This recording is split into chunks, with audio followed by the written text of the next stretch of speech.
നാശം എപ്പോഴും തന്നെ.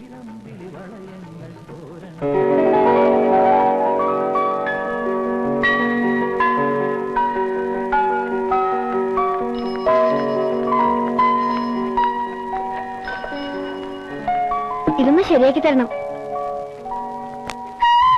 ഹലോ, ഉദ്ഘാടനം കഴിഞ്ഞ് നല്ല ഐശ്വര്യമായിട്ട് കിട്ടണ വാച്ച്, അത് നല്ല ഐശ്വര്യമുള്ള കൈയുണ്ട്. 1942 മോഡൽ, ഇന്ത്യൻ സ്വാതന്ത്ര്യത്തിന് മുമ്പുള്ളത്. മുത്തച്ഛന്റെ ആണോ? ഇനി ഇതുപോലത്തെ ലോകത്തില് 10-15 കാണൂ. സൂക്ഷിച്ചു വെക്കണം. മ്യൂസിയം പീസാ. ലണ്ടനിൽ ഓപ്ഷൻ വെച്ചാ ഒരു 2 ലക്ഷം പൗണ്ടേലും കിട്ടും. ചരിത്രം പഠിപ്പിക്കണ്ട, അത് നന്നാക്കാൻ പറ്റുമെന്ന് അറിഞ്ഞാ മതി. നന്നാക്കാൻ പറ്റുമെന്ന് ജയാ, ഇതാണ് നമ്മുടെ നാട്ടുകാരുടെ കുഴപ്പം. ഒറ്റത്തെ മുല്ലയ്ക്ക് മണമില്ല. സൗത്ത് ഇന്ത്യയിൽ ഇപ്പൊ നന്നാക്കാൻ ഞാൻ മാത്രമേ ഉള്ളൂ. ഫേവർ ലുബ സ്പെഷ്യലിസ്റ്റാ ഗോപേട്ടൻ. അതൊന്നും ഇപ്പൊ ഇവിടെ പറയണ്ട. എന്ത് ചാർജ് ആവും? എന്ത് ചാർജ് ചെയ്യാൻ ചെയ്യാ?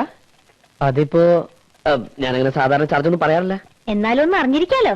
അത് വർക്ക് കണ്ടിട്ട് കുട്ടിയെന്നെ തീരുമാനിച്ചു. ബസ് വന്നു.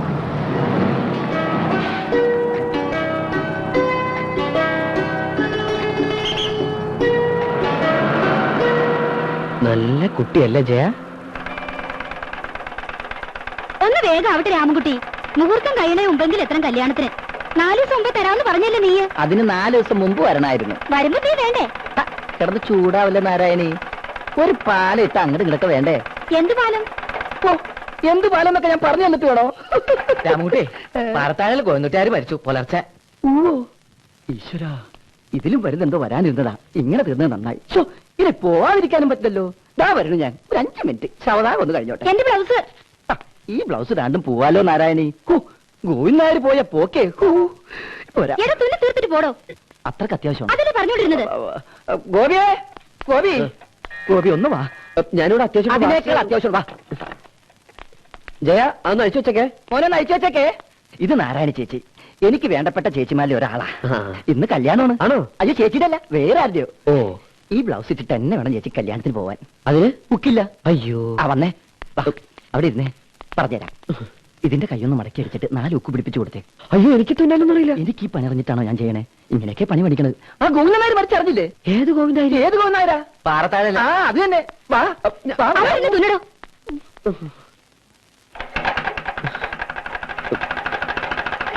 എനിക്ക് ഒന്ന് വേഗം തുന്നെ.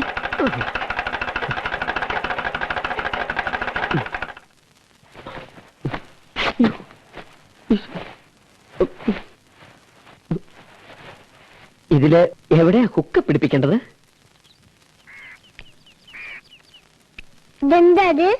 അതാ മോളെ എനിക്ക് മനസ്സിലാവാത്തത്.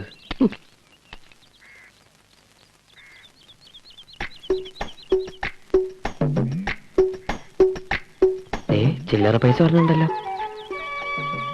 അത് ചില്ലറ പൈസ 5 പൈസ. അത് തന്നെ ചില്ലറ പൈസ എന്ന് പറഞ്ഞ. ഹലോ അഞ്ചേച്ചി, ഭാരതീയച്ചേ. അഞ്ചേച്ചി, നിങ്ങൾ ചിരിയച്ച വിളിക്കണേ ചില്ലറ പൈസ.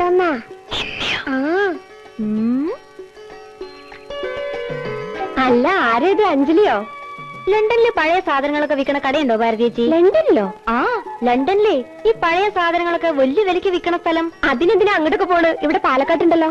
ഇതൊന്നുമല്ല, ഓപ്ഷൻ വെച്ചാ 2 ലക്ഷം പൗണ്ടൊക്കെ കിട്ടും. ഓപ്ഷൻ വയ്ക്കേ?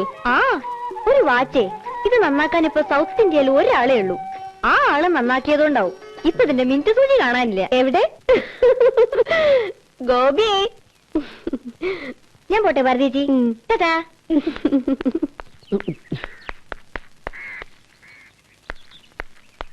ഹലോ.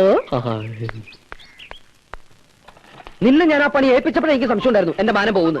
നീ എവിടുന്നാണ് പണി പഠിച്ച്? നമുക്ക് വേറൊരു സൂചി. കഴുതയുടെ തലയുടെ സ്ഥാനത്ത് നിന്റെ തല വെച്ചിട്ട് വല്ല കാര്യമുണ്ടോ? സ്വാതന്ത്ര്യം കിട്ടുന്നതിന് മുമ്പുള്ള സൂചി അത്. 1942. ഇന്ത്യക്കാണെങ്കിൽ സ്വാതന്ത്ര്യം കിട്ടിപ്പോയി. ആ ചില്ലറ പൈസ ആ പെണ്ണ സൂചി കിട്ടിയില്ല എന്നോട് കരുത്തി പുറപ്പിക്കില്ല. അറിയോ നിനക്ക്? എന്താ ഗോപിയത്? സൂചിയാണോ ഇല്ലെന്നേ? ഓ, സൂചി അതോ? ഓഹോ, അത് ശരി. അവിടെ പോയിരുന്നാണോ നിന്റെ വാച്ച് റിപ്പയറിങ്? ചേട്ടാ, നീ മിണ്ടരുത്. നിനക്ക് വച്ചുണ്ട്. ഫേവറിൽ വെച്ചിട്ട് കളിക്കണോടോ നിന്റെ ഗോപി. ഇതിലേ സൂചി നോക്കിയേ. തനിക്ക് ഞാൻ വച്ചുണ്ട്. കൊണ്ടുപോടോന്ന്. അല്ലേ, ഒരു സാധനം ഒരു സ്ഥലത്ത് വെച്ച് കാണൂല. കടയാത്രേ. ഏത് ഗതികിട്ട നേരത്തെ എന്റെ ഇഷ്ടം. കണ്ടാ കിട്ടി. നോക്ക് നോക്ക് നോക്ക്.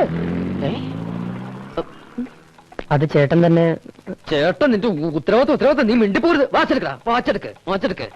നീ തന്നെ സൂചിനകത്ത് പിടിപ്പിക്കണം. വെക്കടാ, വെക്കി. ഇന്ന് ഇവിടെ നിന്ന് ഇറങ്ങിക്കോണം. പണി അറിയാൻ പാടില്ലെങ്കിൽ നിനക്ക് പണി അറിയാമെന്ന് ഞാൻ നോക്കട്ടെ. മനസ്സിലാണോ? ഗോപേ, എന്താ നീ ഉദ്ദേശിച്ച സൂചി ഇതാണെന്ന് നോക്കിയേ.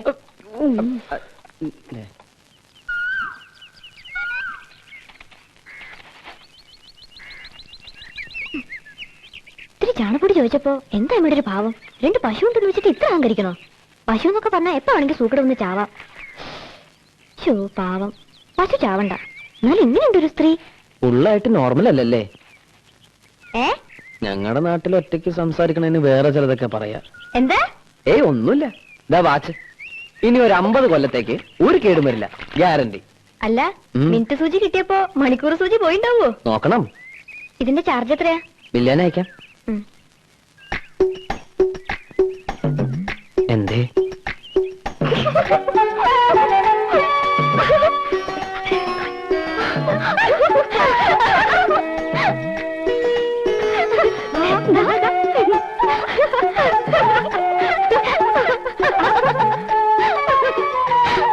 എന്താ ഈ കുട്ടികളെല്ലാരും കൂടി കാണാനില്ലേ? നോക്കൂ.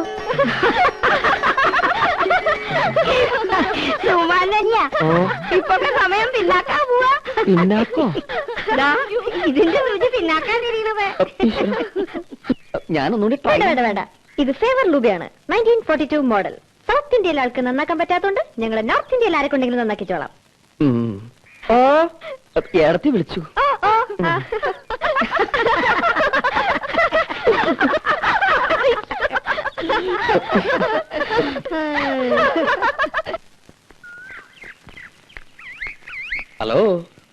Hello, favour Leuba. പിന്നെ ആ വഴിക്കൊന്നും കണ്ടില്ലല്ലോ. തിരക്ക്. കടയിൽ എപ്പോഴും തിരക്കാണേ. സൗത്ത് ഇന്ത്യയിൽ നിന്ന് മുഴുക്ക ആളുകൾ വരുന്നുണ്ടാവുമല്ലോ, അപ്പൊ തിരക്കുണ്ടാവും. നടക്കാത്ത വാച്ചെന്തിനാ കൈ കെട്ടണേ? അതഴിച്ചു തന്നിട്ട് ദാ ഇത് കെട്ടിക്കോളൂ. സമയം അറിയില്ലല്ലേ പ്രധാനം. ഇതിലിപ്പോ സമയം കൃത്യ 5:45. അപ്പൊ ഇതിന്റെ സൂചി മുന്നോട്ട് നടക്കാൻ തുടങ്ങിയോ? കൊറേ പിന്നോട്ട് നടന്നപ്പോ അതിന് തോന്നി കാണും എന്നാ ഇനി കുറച്ച് മുന്നോട്ട് നടക്കാന്ന്. എന്നാലും ഇനിയും കേടാവൂലോ. അപ്പൊ കിട്ടാം.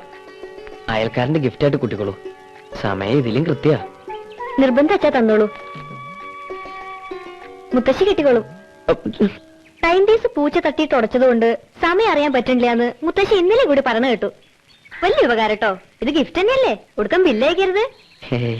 ഇന്നലെ കൈ ഒരുപാട് പൊള്ളിയല്ലേ? കൈ പൊള്ളു? ആ, സന്ധ്യക്ക് കാർത്തികൾക്ക് വെച്ചപ്പോ. എങ്ങനെയാ കണ്ടത്? അപ്പൊ ആ പരിസരത്തൊന്നും കണ്ടില്ലല്ലോ. മനക്കണ്ണുകൊണ്ട് ദിവ്യദൃഷ്ടി ഉണ്ട് എനിക്ക്. അന്ന് തുമ്മിയ കാര്യം ഞാൻ പറഞ്ഞില്ലേ? ഇനി കാലാകാലങ്ങളിൽ ഇതുപോലെ ഓരോ പ്രവചനങ്ങൾ എന്നിൽ നിന്നും പ്രതീക്ഷിക്കാം. ഇപ്പൊ ഉദാഹരണത്തിന് നാളെ പൗർണമി. നോസ്ട്രഡാമസ് എന്ന് കേട്ടിട്ടുണ്ടോ? അല്ലെങ്കിൽ അയ്യർ ദി ഗ്രേറ്റ് കണ്ടിട്ടുണ്ടോ? അതിലെ മമ്മൂട്ടിയെ പോലെ എന്റെ പ്രവചനങ്ങളും ഇനി സംഭവിക്കാൻ പോവുകയാണ്. നാളെ രാത്രി താൻ ഉറങ്ങിക്കിടക്കുമ്പോൾ സമയം ഏതാണ്ട് 12-ന് 1 മിനിറ്റ് മുമ്പുള്ളപ്പോൾ വിദൂരതയിൽ നിന്നൊരു പാട്ടൊഴുകിയെത്തുന്നു. താൻ അറിയാതെ ഉറക്കമുണർന്നു പോകുന്നു. പാട്ടിന് ചെവി ഓർക്കുന്നു. എവിടെ നിന്നാവും ആ പാട്ടെന്നറിയാൻ അപ്പുറത്ത് കിടക്കുന്ന ചേച്ചിയെ ഉണർത്താതെ താൻ മെല്ലെ എഴുന്നേറ്റ് ജനലിനരികിലേക്ക് വരുന്നു. അപ്പോൾ വിദൂരതയിൽ ഉറങ്ങാതെ കണ്ണിൽ എണ്ണയൊഴിച്ച് ഒരു പാവം നക്ഷത്രം.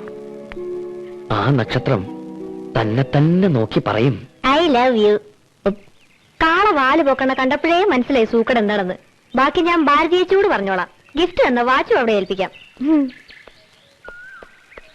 കാളകൾ വാല് പൊക്കണ കാരണം ഒരു കാര്യവും പറയാൻ പറ്റണല്ലോ ഈശ്വര.